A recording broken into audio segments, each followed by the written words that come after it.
So either Felton was working on his own and he was turned over afterwards, or he was working with an accomplice and they fell out. So, the two had the motive and the opportunity. Well, apart from Harrington over at Exeter, who died 4 years ago, 3 people knew that money was leaving the bank. Now, Felton and Garwood are dead, so that leaves old man Powell. If he did end up with the 40,000, judging by the way he lives, he hasn't done much with it. Oh, right. Not unless he needed it for something else. Frost. Ah, yes. How are you finding things here? 5 minutes. Yeah. No problems? No, sir. Yeah. Thanks. Good. That was the Jolly Ballistic boys. Have we got those fags I gave you? No. Don't lie to me, give me one. They say that the bullet that killed Garwood last night was fired from the same gun that killed Felton 30 years ago. They suggest it might be significant. You mean they were both killed by the same person? No, by the same gun. What did you give me this for? Hey?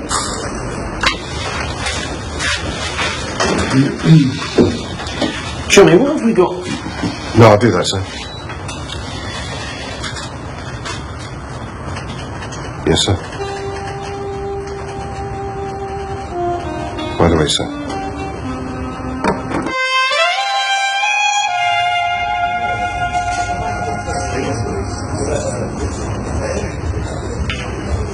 The other night I sat there. All night I sat there. Trying to feel something. She was my wife and she was dying and I couldn't feel anything for her. Things started to go wrong for us, God knows how many years ago. When we found out she couldn't have kids, I don't know, she just changed. We changed. She suddenly became all house proud. Everything had to be clean and neat and tidy. Well, you only have to take one look at me. And my job. I'm a street copper, that's where I belong. No, I wasn't good enough for her now. She wanted me to go for promotion, to be ambitious, to make something of myself. She wanted something to be proud of, you see. What poor cow got was me.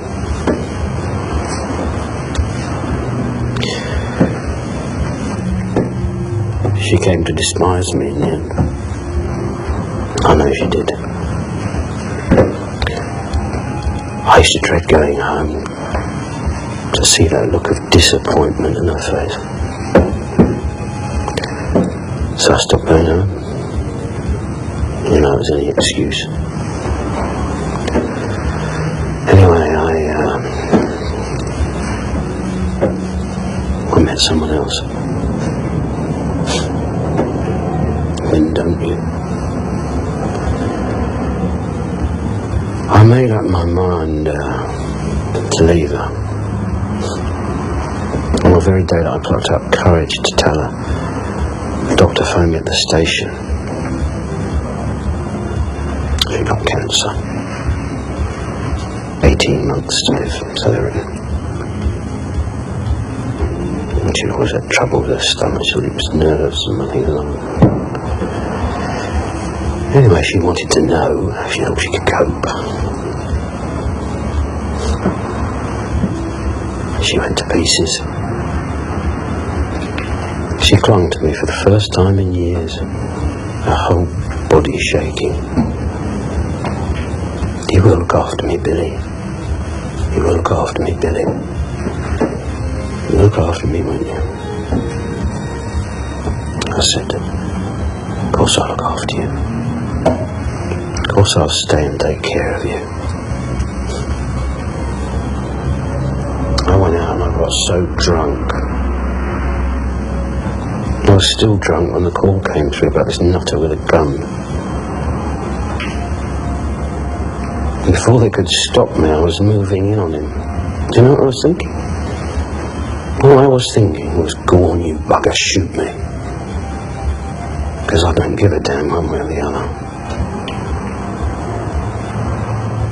And for this act of outstanding heroism, I got got a medal.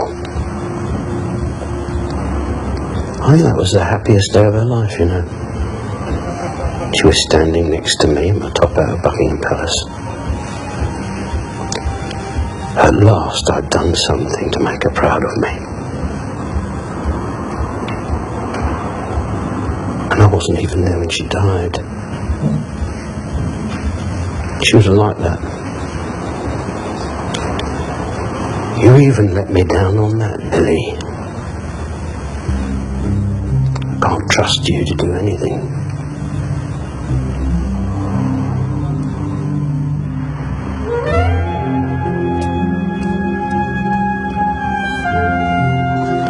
I've got a copy of the medical report on the caretaker, Albert Barrow.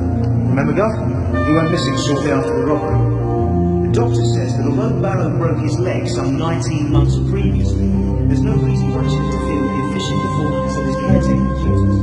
His left leg, same as the skeleton. So it might not be Felton after all, it might be this guy Barrow. I mean, we're not sure what Dr. Johnson thinking. He can certainly put a different slant on things, right? Look, I've got a couple of things to do. You stay and have a cup of tea or something. I'll be back here in an hour. What time was this? Be about 7. Just before I phoned you. Tell me about the son. Oh, it's hearsay, mind. But straight out of the deep blue sea by all accounts. Went to the RAF. Left in something of a hurry. Bit of a scandal about a mess bill or something.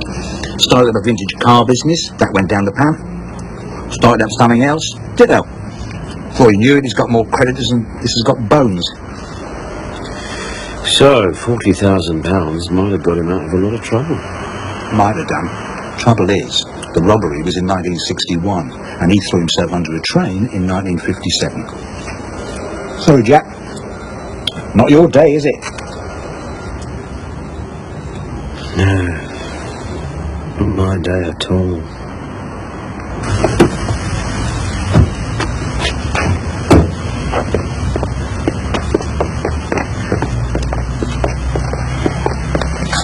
Wait here till I need you. The editor told me that he'd spoken to Mr. Garwood and the bank manager, who'd refused to give him an interview.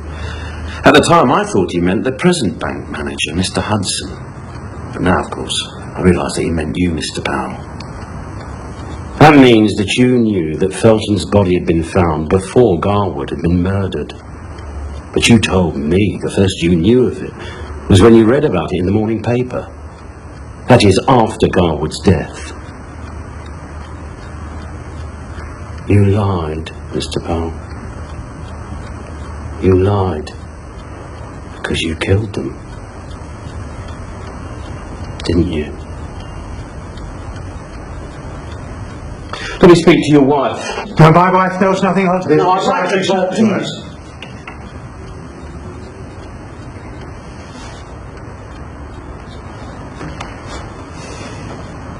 Have you still got the gun, sir?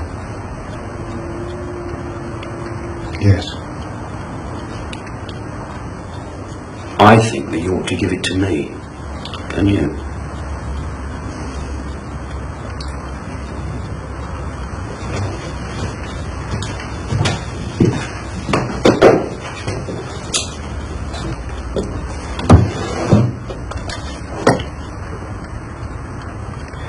What happens now? I must ask you to come with me. No. I can't allow that. I've already got one medal, Mr. Powell. I don't need another. No?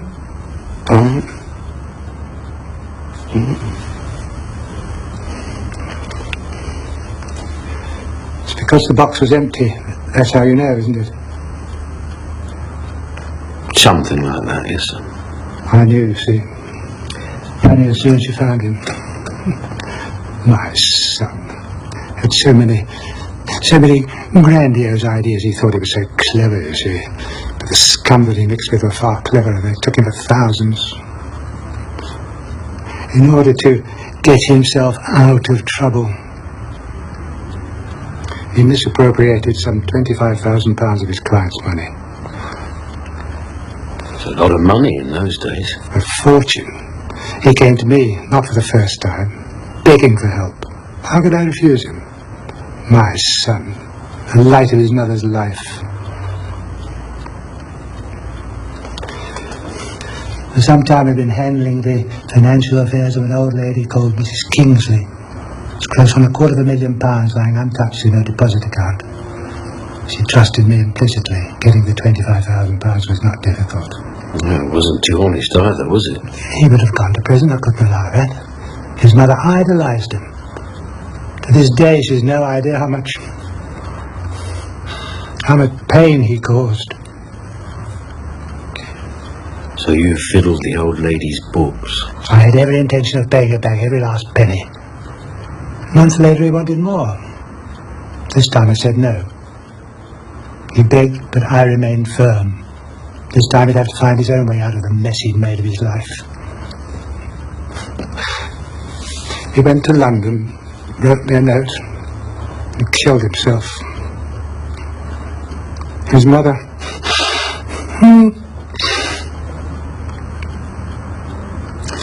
His mother was left completely broken. And you were left to account for the £25,000 you'd stolen. As long as the old lady was alive, I had breathing space. For 2 years I lived on my nerves, repaying what money I could, terrified that my wife would. Then in quick succession I received 2 body blows. Felton, my chief clerk, found out about the money, began blackmailing me, threatening to tell my wife, whose health was already. And the news I've been dreading.